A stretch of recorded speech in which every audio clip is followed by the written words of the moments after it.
Yes, jadi setelah kenaikan tajam pada bulan April akibat faktor musiman seperti Lebaran dan normalisasi tarif listrik, inflasi bulan Mei ini mengalami penurunan yang cukup dalam ya. Jadi secara bulanan kita mencatat deflasi sebesar minus 0,37% secara month-on-month, dan ini adalah terdalam sejak Mei tahun lalu. Dan ini sejalan dengan tren musiman setelah Lebaran di mana harga-harga bahan makanan umumnya mulai turun. Namun secara tahunan, inflasi juga melambat menjadi 1,60% secara year on year dari yang tadinya 1,95% secara year on year di bulan April.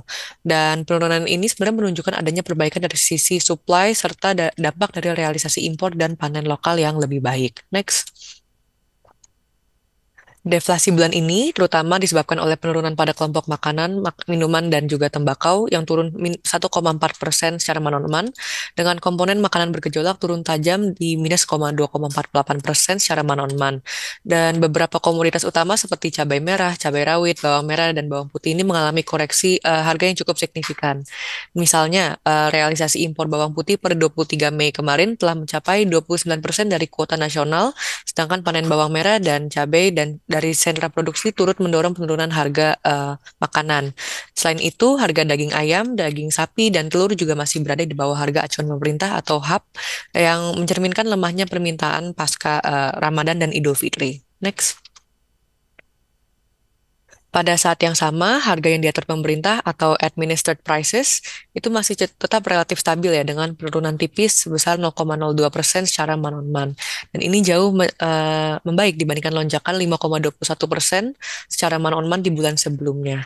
Dan tarif listrik ini tidak sebenarnya ini disebabkan oleh tarif listrik ya mainly untuk bulan lalu. Tarif listrik ini tidak mengalami kenaikan tambahan dan beberapa jenis BBM non subsidi seperti Pertalite dan juga Dextran juga mengalami penurunan harga di bulan Mei 2025. Namun sebenarnya tetap ada tekanan pada inflasi inti atau core inflation yang naik sebesar 0,08% secara month-on-month dan bertahan di 2,40% secara year on year.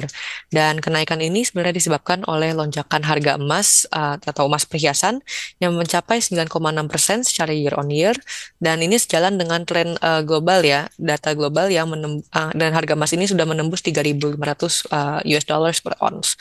Selain dari itu, tarif internet, kopi bubuk, dan layanan jasa seperti perawatan pribadi dan rekreasi ini juga turut berkontribusi menjaga inflasi inti atau core inflation tetap sticky atau tangguh di sekitar level 2,4 sampai 2,5% secara year on year. Dan ini mencerminkan sebenarnya tekanan biaya di sektor non-makanan ini masih cukup kuat meskipun demand secara agregat belum sepenuhnya pulih. Next. Dan ke depannya, pemerintah akan tetap menyalurkan berbagai bantuan sosial seperti BSU atau bantuan subsidi upah untuk 17 juta pekerja bergaji rendah dan 3,4 juta guru honorer serta BPNT atau bantuan pangan non-tunai dan bantuan beras 10 kilogram untuk lebih dari 18 juta keluarga. Dan program bantuan tunai lainnya juga masih dilanjutkan seperti PKH atau program Keluarga Harapan dan BLT Dana Desa. Dan seluruh program ini sebenarnya ditujukan untuk menopang konsumsi rumah tangga, terutama pada segmen berpendapatan rendah. Namun sebenarnya perlu dicatat bahwa rencana semula untuk memberikan diskon tarif listrik 50% selama bulan Juni dan Juli ini resmi dibatalkan oleh pemerintah dan baru saja diumumkan kemarin sore ya. Jadi pemerintah menyatakan bahwa program ini tidak masuk ke dalam pagu anggaran tahun ini dan dialihkan ke bentuk stimulus lain yang dianggap lebih tepat sasaran. Dan dengan tidak adanya potongan tarif listrik ini, kami memperkirakan dampak disinflasi dari sisi harga administered prices atau yang diatur pemerintah ini akan jauh lebih terbatas, terutama karena kontribusi listrik sebelumnya cukup signifikan ya dalam menekan inflasi bulanan pada bulan Januari dan juga Februari 2025. Dan demikian sebenarnya stimulus sosial tetap menjadi bantalan yang cukup penting ya di tengah pelemahan daya beli dan pertumbuhan konsumsi rumah tangga yang mulai melambat, serta potensi risiko eksternal yang masih cukup tinggi secara global terhadap stabilitas nilai tukar rupiah. Dan pemerintah kali ini lebih mengandalkan kombinasi bantuan pangan dan tunai untuk menjaga daya beli masyarakat di semester 2 2025. Next.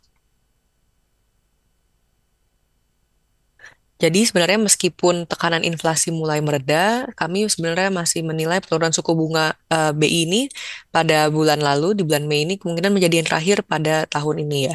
Jadi Bank Indonesia ini diperkirakan akan tetap mempertahankan suku bunga di 5,50% dalam waktu dekat Dengan seiring fokus utama yang kini bergeser kepada menjaga stabilitas nilai tukar rupiah dan juga pro-growth ya di tengah ketidakpastian global, normalisasi kebijakan eksternal, dan risiko pelemahan keseimbangan eksternal termasuk dari repatriasi dividen dan potensi tekanan di neraca perdagangan.